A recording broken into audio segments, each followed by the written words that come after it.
Hello नमस्कार दोस्तों, आपका हमारे चैनल जीके इंस्टीट्यूट डे में स्वागत है। आज हम आप सभी को वैदिक सभ्यता से इतिहास के महत्वपूर्ण क्वेश्चन कराने वाले हैं। आज आप सबकी क्लास होगी वैदिक सभ्यता से। इसके बाद जब हम क्लास लेंगे आपका टॉपिक होगा जैन धर्म से। एसएससी एमटीएस हवलदार यूपीपी उत्तर प्रदेश लेखपाल CISF railway group D NTPC RPF physical UPPCL सभी एग्जामों के लिए इम्पोर्टेंट 2022 में जितने भी आप सभी के एग्ज़ाम हैं सभी के लिए इम्पोर्टेंट है, जिसमें आप सभी से इतिहास से संबंधित क्वेश्चन पूछे जाएंगे। आप सभी का पहला क्वेश्चन होगा, सबसे पुरानी स्मृति कौन सी है? मनुस्मृति, बृहस्पति स्मृति, नारद स्मृति, यज्ञ स्मृति। आप सभी का प्राचीन इतिहास से क्वेश्चन हो रहा है। प्राचीन इतिहास थोड़ा पढ़ने में बोर लगता है, पर आजकल क्वेश्चन प्राचीन इतिहास से बहुत ज़्यादा पूछे जा रहे हैं, इसीलिए बोर ना होइए। अगर जीवन में कुछ करना है तो कठिनाइयों को भी पार करना पड़ेगा, इसे भी आप पढ़िए। इसमें सही आंसर बताइए क्या होगा? मनुस्मृति, बृहस्पति स्मृति, नारद स्मृति, यज्ञ स्मृति। इसमें हो जाएगा आप सभी का मनुस्मृति। आप सभी का क्वेश्चन नंबर 2 है, सबसे पुरानी भारतीय दवा आयुर्वेद का उद्गम किस में है? यजुर्वेद, अथर्ववेद, ऋग्वेद, सामवेद। इसमें आप सभी को बताना है सबसे पुरानी दवा आयुर्वेद का उद्गम किसमें है? कौन से वेद में आयुर्वेद का उद्गम है? ऋग्वेद, अथर्ववेद, यजुर्वेद, सामवेद। इसमें आप सभी का सही आंसर हो जाएगा अथर्ववेद। अथर्ववेद में और क्या क्या मिलता है? जादू टोना भूत प्रेत चिकित्सा इत्यादि विषय अथर्ववेद में मिलते हैं। अथर्ववेद में ध्यान रखिएगा, ऐसे भी क्वेश्चन पूछ लेगा, जादू टोने की चर्चा या भूत प्रेत की चर्चा किस वेद में की गई है? 4 ऑप्शन यही दे देगा। इसमें आप सभी का सही आंसर हो जाएगा अथर्ववेद। आप सभी का अगला क्वेश्चन होगा, पूर्व वैदिक काल में कितने भगवान आर्यों द्वारा पूजित थे? आर्य द्वारा कितने भगवान की पूजा होती थी? 24, 12, 33, 32। इसमें आप सभी को बताना है कितने भगवान आर्य द्वारा पूजे जाते थे, कितने भगवानों की पूजा होती थी? 24, 12, 33, 32। इसमें आप सभी को सही आंसर बताना है।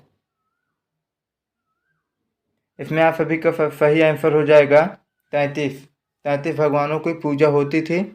सबसे ज़्यादा प्रचलित कौन से भगवान थे? इंद्र भगवान, ध्यान रखना। अथर्ववेद से संबंध ब्राह्मण हैं गोपद, कौशितकी, वेदांत, शतपथ। इसमें आप सभी को बताना है अथर्ववेद से संबंध ब्राह्मण हैं गोपद, कौशितकी, वेदांत, शतपथ। इसमें आप सभी का सही आंसर हो जाएगा गोपथ। इनमें से किसने सर्वप्रथम गोत्र शब्द को कहा? ऋग्वेद, सामवेद, यजुर्वेद, अथर्ववेद। या तो यह क्वेश्चन ऐसे भी पूछ सकता है, सर्वप्रथम गोत्र शब्द किसने कहा था? इसमें आप सभी को बताना है गोत्र शब्द का उल्लेख सर्वप्रथम कहाँ पर मिलता है, ऐसे भी पूछ सकता है। ऑप्शन दे देगा ऋग्वेद, सामवेद, यजुर्वेद, अथर्ववेद। इसमें आप सभी को सही आंसर बताना है क्या होगा। इसमें भी आप सभी का अथर्ववेद सही आंसर हो जाएगा। आप सभी का अगला क्वेश्चन है, वैदिक साहित्य में इसमें से कौन सा नहीं आता? ब्राह्मण, वेदांग, उपनिषद, इनमें से कोई नहीं। इसमें आप सभी को सही आंसर बताना है क्या हो जाएगा। वैदिक साहित्य में कौन सा नहीं आता? ब्राह्मण, वेदांग, उपनिषद, इनमें से कोई नहीं। इसमें आप सभी का सही आंसर हो जाएगा वेदांग। वेदांग आपका वैदिक साहित्य में नहीं आता। आप सभी का अगला क्वेश्चन है, इनमें से कौन सा जानवर वैदिक लोग द्वारा ज्ञात नहीं थे? वैदिक लोग के द्वारा कौन सा जानवर को 4 ऑप्शन जो दिया है, इसमें से किस जानवर को नहीं जानते थे वैदिक के लोग? हाथी, शेर, चीता, घोड़ा। किस जानवर को वैदिक के लोग नहीं जानते थे? वैदिक काल के लोग किस जानवर को नहीं जानते थे? हाथी, चीता, शेर, घोड़ा। इसमें से आप सभी को बताना है। इसमें वैदिक काल के लोग हाथी से परिचित नहीं थे, बाकी शेर, चीता, घोड़े से परिचित थे। इसमें आप सभी का सही आंसर हो जाएगा हाथी। आप सभी का अगला क्वेश्चन है, मानव आत्मा एक शरीर से दूसरे शरीर में गमन किस वैदिक साहित्य का विश्वास है? मानव शरीर में एक शरीर से दूसरे शरीर में आत्मा को गमन किया जा सकता है, मतलब एक शरीर से दूसरे शरीर में आत्मा को ट्रांसफर किया जा सकता है। किस वैदिक साहित्य का विश्वास था? संहिता, ब्राह्मण, उपनिषद, कोई नहीं। इसमें से आप सभी को बताना है किसका विश्वास था। आत्मा एक शरीर से दूसरे में ट्रांसफर की जा सकती है। इसमें सही आंसर होगा आप सभी का उपनिषद सही आंसर होगा। भारतीय गणित का उद्गम पाया जाता है। उपनिषद, आरण्यक, फुल्लसूत्र, कोई नहीं। भारतीय गणित का उद्गम किसमें पाया जाता है, इसमें आप सभी को बताना है। उपनिषद, आरण्यक, फुल्लसूत्र, कोई नहीं। इसमें किसमें भारतीय गणित का उद्गम पाया जाता है, इसमें सही आंसर आप सभी को होगा फुल्लसूत्र में आपका भारतीय गणित का उद्गम पाया जाता है। किस किस वैदिक में भारतीय संगीत है, किस वैदिक में भारतीय संगीत है? ऋग्वेद, सामवेद, यजुर्वेद, अथर्ववेद। इसमें से आप सभी को बताना है किसमें भारतीय संगीत का उद्गम पाया जाता है। या तो क्वेश्चन ऐसे पूछ लेगा किसमें भारतीय संगीत का उल्लेख है। इसमें आप सभी को बताना है ऋग्वेद, सामवेद, यजुर्वेद, अथर्ववेद किसमें पाया जाता है। इसमें आप सभी का सही आंसर हो जाएगा सामवेद में भारतीय संगीत का उल्लेख पाया जाता है। भारतीय संगीत का उल्लेख सामवेद में पाया जाता है। किस ऋग्वेद संहिता या मंडल में पहली बार शूद्र को प्रचारित कराया? पहली 10वीं, 5वीं, 10वां, 15वां। किस संहिता या मंडल में शूद्र शब्द का उल्लेख किया गया है? ऋग्वेद के किस संहिता मंडल में शूद्र शब्द का उल्लेख किया गया है? ऐसे भी क्वेश्चन पूछ लेगा आप सभी का। पहली, 5वीं, 10वीं, 10वां, 15वां। किसमें उल्लेख है शूद्र शब्द का? ऋग्वेद में। इसमें आप सभी का सही आंसर हो जाएगा 10वें मंडल में शूद्र शब्द का उल्लेख है। इनमें से कितने प्रसिद्ध गायत्री मंत्र को सूर्य देवी गायत्री को संबोधित किया है? इसमें से आप सभी से पूछ रहा है सीधे तौर पे क्वेश्चन, गायत्री मंत्र को सूर्य देवी से संबंधित किसमें उल्लेख किया गया है? किसमें या शब्द जो आपका ये किसने प्रसिद्ध गायत्री मंत्र को सूर्य देवी गायत्री से संबंधित या शब्द जो है किसमें आप सभी का उल्लेखित है? उपनिषद में है, ब्राह्मण में है, संहिता में है या ऋग्वेद संहिता में है? यही आपको आंसर बताना है। सूर्य देवी गायत्री का उल्लेख किसमें है? इसमें आप सभी का सही आंसर हो जाएगा ऋग्वेद संहिता में। वैदिक ग्रंथों के प्रसिद्ध भास्कर निम्न में से किस एक काल में सक्रिय थे? वैदिक ग्रंथों में प्रसिद्ध भास्कर निम्न में किस काल में वह सक्रिय थे? किस काल में वह सक्रिय थे बताना है आप सभी को। चोल राज्यकाल, सातवाहन राज्यकाल, गुप्त राज्यकाल, विजय राज्यकाल। किस राज्यकाल में भास्कर जी सक्रिय थे? सक्रिय का मतलब किस राज्य में उनका भी राज्य था। इसके इसमें जो दिया है चोल, सातवाहन, गुप्त, विजय किस राज्य में वह सक्रिय थे या वो भी चर्चित थे? इसमें आप सभी का हो जाएगा विजय राज्यकाल में वह भी सक्रिय थे। भारत का राज्य चिन्ह देवनागरिक लिपि में अंकित सत्यमेव जयते किस ग्रंथ से लिया गया है? उपनिषद, रामायण, महाभारत, मुंडकोपनिषद किससे लिया गया है सत्यमेव जयते? इसमें आप सभी का सही आंसर हो जाएगा मुंडकोपनिषद से आपका सत्यमेव जयते लिया गया है। वर्ण व्यवस्था जात व्यवस्था में कब परिणत हो गई? वर्ण व्यवस्था जात व्यवस्था में कब परिणत हो गई? इसमें आप सभी को बताना है वर्ण व्यवस्था जात व्यवस्था में कब बदल गई? इसमें आप सभी को आंसर बताना है। पूर्व वैदिक काल में, उत्तर वैदिक काल में, गुप्त काल में, मौर्य काल में। वर्ण व्यवस्था जात व्यवस्था में कब बदल गई या परिणत हो गई? देखिए परिणत इसलिए हम लिखे हैं, क्वेश्चन पूछता है तो आपका क्वेश्चन का मतलब थोड़ा क्वेश्चन यही देगा, लैंग्वेज इधर उधर करके दे देगा, तो यहाँ परिणत इसीलिए लगाए हैं। इसमें आप सभी का सही आंसर हो जाएगा उत्तर वैदिक काल में। ऋग्वैदिक कालीन की धर्म की मुख्य विशेषता थी। ऋग्वेद कालीन की धर्म की मुख्य विशेषता थी बलि देना, मूर्तियों की उपासना, नारी देवियों की प्रबलता, स्वर्ग के अस्तित्व में विकास। इसमें आप सभी को बताना है ऋग्वैदिक कालीन की धर्म की प्रमुख विशेषता क्या थी। सही आंसर इसमें आप सभी को बताना है।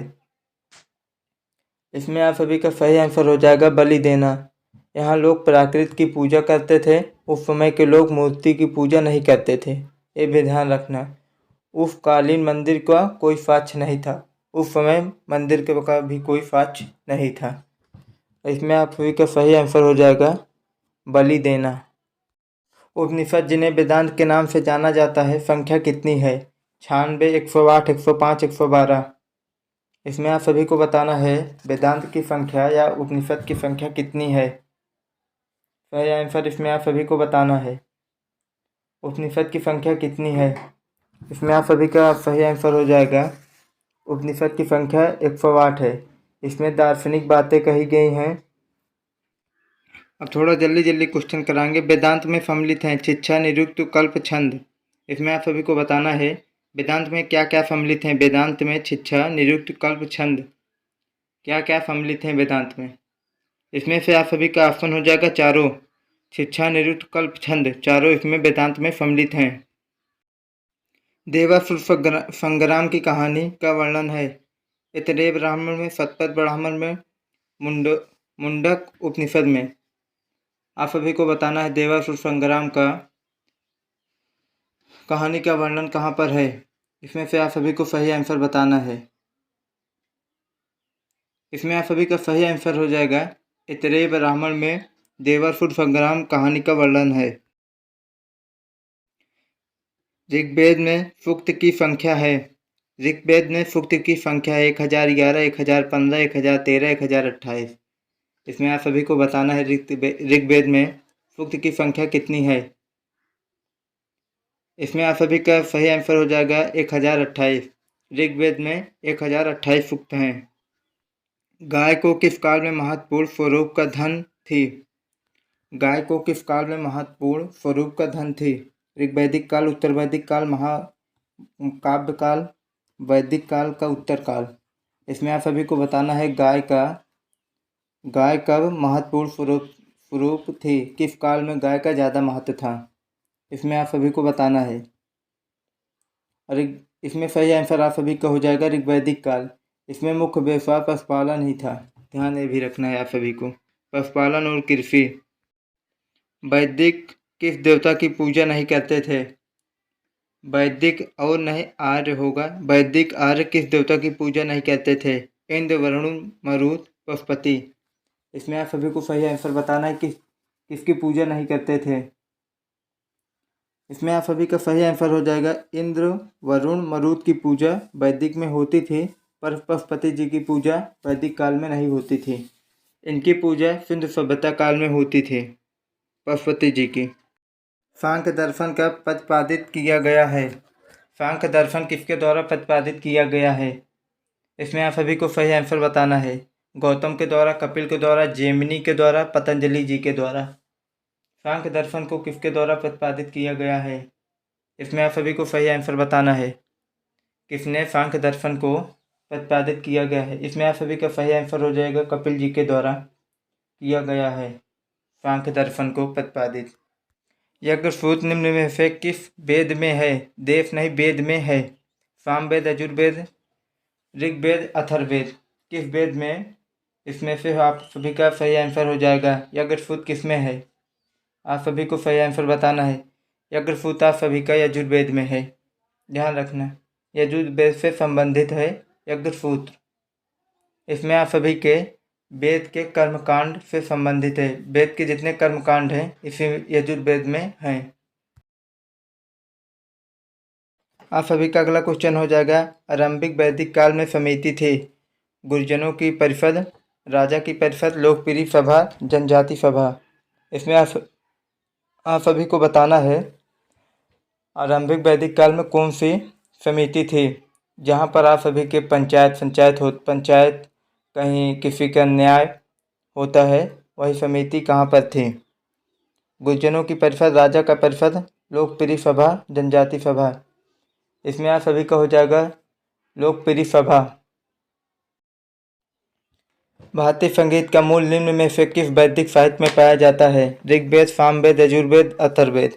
यह क्वेश्चन आप सभी को हम पहले भी करा चुके हैं। इसमें आप सभी का भारतीय संगीत का मूल किस वेद में पाया जाता है, इसमें आप सभी को बताना है। इसमें आप सभी का सही आंसर हो जाएगा सामवेद में। संस्कृत भाषा का पहले व्याकरण कौन थे? थोड़ा क्वेश्चन मिस टाइप हो गया है। इसमें क्वेश्चन इस प्रकार से होना चाहिए था। संस्कृत भाषा के पहले व्याकरणकर्ता कौन थे? संस्कृत भाषा के पहले व्याकरण कौन थे? कल्हड़, कालिदास, मैत्री, पाणिनि। इसमें आप सभी को सही आंसर बताना है।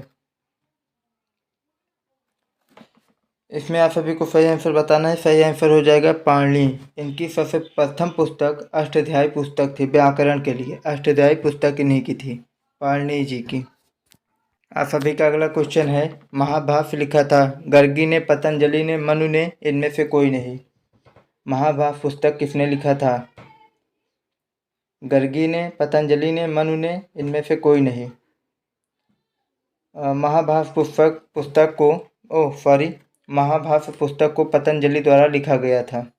भाषा एवं साहित्य के क्षेत्र में यह पुस्तक के बारे में लिखा गया है, ध्यान रखना। इसमें सही आप सभी का हो जाएगा पतंजलि। इनमें से किसमें गायत्री मंत्र का उल्लेख मिलता है? या मिलता है? ऋग्वेद, सामवेद, यजुर्वेद, उपनिषद। इसमें आप सभी को सही आंसर बताना है। गायत्री मंत्र का उल्लेख किसमें मिलता है? गायत्री मंत्र का उल्लेख आप सभी का ऋग्वेद में मिलता है। गायत्री मंत्र का उल्लेख ऋग्वेद के तीसरे मंडल में गायत्री मंत्र का उल्लेख है। कैसे? तीसरे मंडल में। कभी कभी मंडल पूछ लेता है। गायत्री मंत्र का किस मंडल में उल्लेख है? तीसरे मंडल में इसका उल्लेख है। सही आंसर आप सभी का हो जाएगा ऋग्वेद। मैं कभी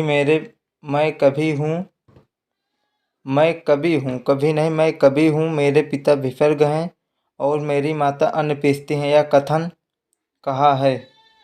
किसमें कहा है? किस काल में कहा गया है? ऋग्वेद में, यजुर्वेद में, सामवेद में, धम्मपद में।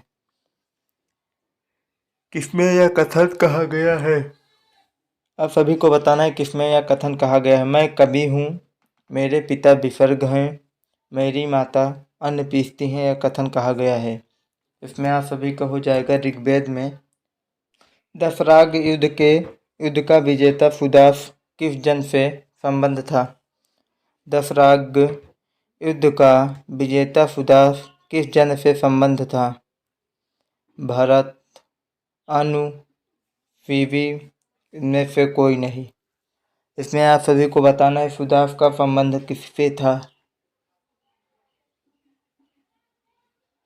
सही आंसर बताना है इसमें आप सभी का हो जाएगा भरत। आप सभी का अगला क्वेश्चन है, ऋग्वेद में अनवरत शब्द किस संदर्भ में प्रयुक्त हुआ है? दास, दासु, यदु, मलेच्छा। किसके लिए अनवरत शब्द का प्रयोग हुआ है? इसमें आप सभी को बताना है अनवरत का प्रयोग किसके लिए हुआ है। इसमें आप सभी का सही आंसर हो जाएगा दास्यु के लिए। दास्यु के लिए आपका अनवरत शब्द का प्रयोग हुआ है। वेदांगों की संख्या कितनी है बताइए? वेदांगों की संख्या कितनी है बताइए? 5, 11, 4, 6। वेदांगों की संख्या बताइए। इसमें आप सभी का सही आंसर हो जाएगा वेदांगों की संख्या 4 है। सॉरी, 4 नहीं 6 है। वेदांगों की संख्या 6 है आप सभी की।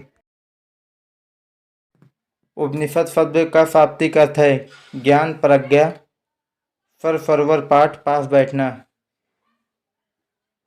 उपनिषद शब्द का कौन सा अर्थ होगा?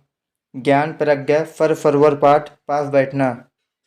इसमें आप सभी का सही आंसर हो जाएगा पास बैठना। उपनिषद शब्द का शाब्दिक अर्थ है पास बैठना। आप सभी का अगला क्वेश्चन है, निम्नलिखित में से वैदिक संहिताओं में से भारतीय संगीत का उद्गम किसने खोजा जा सकता है? यह क्वेश्चन आप सभी को हम बता दिए हैं पहले ही। थोड़ा सा इस क्वेश्चन की लैंग्वेज बदली है। इसका आंसर आप सभी को कमेंट बॉक्स में देना है ज़रूर। यह क्वेश्चन की सिर्फ लैंग्वेज बदली है। और कल आप सभी का आज वैदिक सभ्यता से जितने इंपॉर्टेंट क्वेश्चन होते थे आप सभी के 40 क्वेश्चन थे, करा दिए हैं आप सभी को। कल आप सभी को हम जैन धर्म से संबंधित क्वेश्चन कराएंगे। इसकी प्ले लिस्ट आप सभी को इतिहास करके मिल जाएगी। इसकी प्ले लिस्ट, इसकी PDF चाहिए तो आप सभी हमारे टेलीग्राम ग्रुप को ज्वाइन करिए। कल अगली वीडियो में, जैन धर्म वाली वीडियो में, हम अपना टेलीग्राम ग्रुप बता देंगे कौन सा है, कहाँ से ज्वाइन करिए, ज्वाइन कर लीजिए। वहाँ से आप इसकी PDF प्राप्त करिए। कोई भी एग्ज़ाम हो, आप सभी के सभी एग्ज़ामों के लिए इंपॉर्टेंट क्वेश्चन होंगे। जय हिंद, जय भारत दोस्तों।